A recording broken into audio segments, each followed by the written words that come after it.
নড়াইলে শিশু জান্নাতুলকে ধর্ষণ ও হত্যা মামলার আসামি রবি শিকদারের ফাঁসি ও ৩ লক্ষ টাকা জরিমানার রায় দিয়েছে আদালত। মোহাম্মদ আজিজুর বিশ্বাসের পাঠানো তথ্য ও ভিডিও চিত্রে বিস্তারিত দেখুন।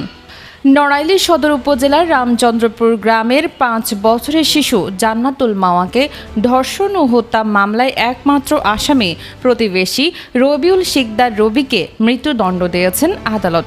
একই সঙ্গে তাকে ৩ লাখ টাকা জরিমানা করা হয়েছে। বুধবার দুপুরে 12:30টার দিকে নড়াইলের শিশু সহিংসতা দমন ট্রাইব্যুনালের বিচারক শেখ সামিদুল ইসলাম এ রায় ঘোষণা করেন। নড়াইলে জেলা ও দায়রা জজ আদালতের অতিরিক্ত পাবলিক প্রসিকিউটর তরিকুজ্জামান লিটু বিষয়টি নিশ্চিত করেছেন। রবিউল ইসলাম ওরফে রবি রামচন্দ্রপুর গ্রামের আতিয়ার শিকদারের ছেলে। তিনি পেশায় রাজমিস্ত্রি। রায় ঘোষণার সময় তিনি আদালতে উপস্থিত ছিলেন।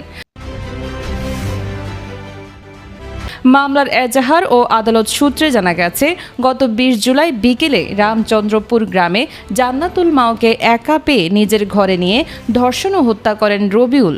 পরদিন শিশুটির বাবা বাদী হয়ে রবিউলকে একমাত্র আসামি করে নড়াইল সদর থানায় মামলা করেন।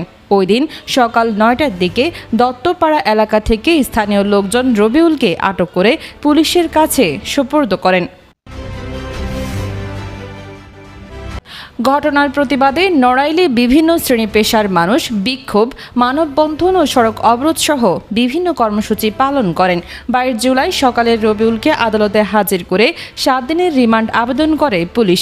শুনানি শেষে নড়াইলের জুডিশিয়াল ম্যাজিস্ট্রেট মারুফ হাসান 2 দিনের রিমান্ড মঞ্জুর করেন। ওই রাতেই রবিউল আদালতে ফৌজদারি কার্যবিধির ১৬৪ ধারায় স্বীকারোক্তিমূলক জবানবন্দি দেন। পরে আদালত তাকে কারাগারে পাঠানোর নির্দেশ দেন। মামলার তদন্ত শেষে গত ৪ আগস্ট নড়াইল সদর থানার পরিদর্শক অজয় কুমার কুণ্ডু রবিউলকে একমাত্র আসামি করে আদালতে অভিযোগপত্র দেন। এরপর ১১ আগস্ট সাক্ষ্য গ্রহণ শেষে আদালত আজ রায় ঘোষণার দিন ধার্য করেন।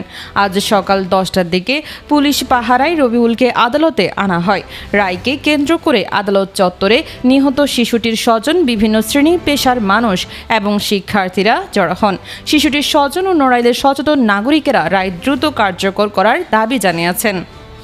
এই যে রায় হয়েছে, এই রায়তে আমি খুশি, কিন্তু এখন এই রায় অতি দ্রুত কার্যকরের জন্য আমি আইনের কাছে এবং সরকারের কাছে দাবি করি। আমরা দ্রুত আমরা নড়াইলে আমরা যে বিচারটা পেয়েছি বাংলাদেশে এটা নজিরবিহীন। আমরা মাননীয় প্রধানমন্ত্রী তারেক রহমানকে ধন্যবাদ জানাই। গত 20 জুলাই জান্নাতুল মাওয়া রবিউল ইসলাম আসামি, রামচন্দ্রপুর গ্রামের রবিউল ইসলাম আসামি কর্তৃক ধর্ষিত হয়েছে এবং তার দ্বারা মৃত্যু হয়েছে।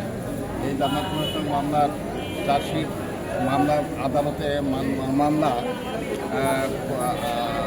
থানায় রুজু হলে এটা 11 কার্য দিবসের ভিতরে এই মামলায় চার্জশিট দাখিল করেছে আইও সাহেব, এবং 4 তারিখ থেকে 9 তারিখ থেকে 13 তারিখের মধ্যে 27 জন সাক্ষীর সাক্ষ্য গ্রহণ করছে। 31 জন সাক্ষী ছিল, 27 জনের সাক্ষী গ্রহণ করে বিজ্ঞ বিচারক শিশু সহিংসতা দমন ট্রাইব্যুনালের বিচারক স্বামী বিচারক প্রকাশ্য আদালতে আসামির উপস্থিতিতে এই মৃত্যুদণ্ড ঘোষণা করে এবং 3 লক্ষ টাকা জরিমানা করে। জান্নাতুল মাওয়া হত্যা, ধর্ষণ এবং হত্যা মামলার রায় দিয়েছেন আমাদের নড়াইলের শিশু সহিংসতা দমন ট্রাইব্যুনালের বিচারক। এখানে এই আসামির মৃত্যুদণ্ড দিয়েছেন এবং 3 লক্ষ টাকা জরিমানা আদেশ দিয়েছেন।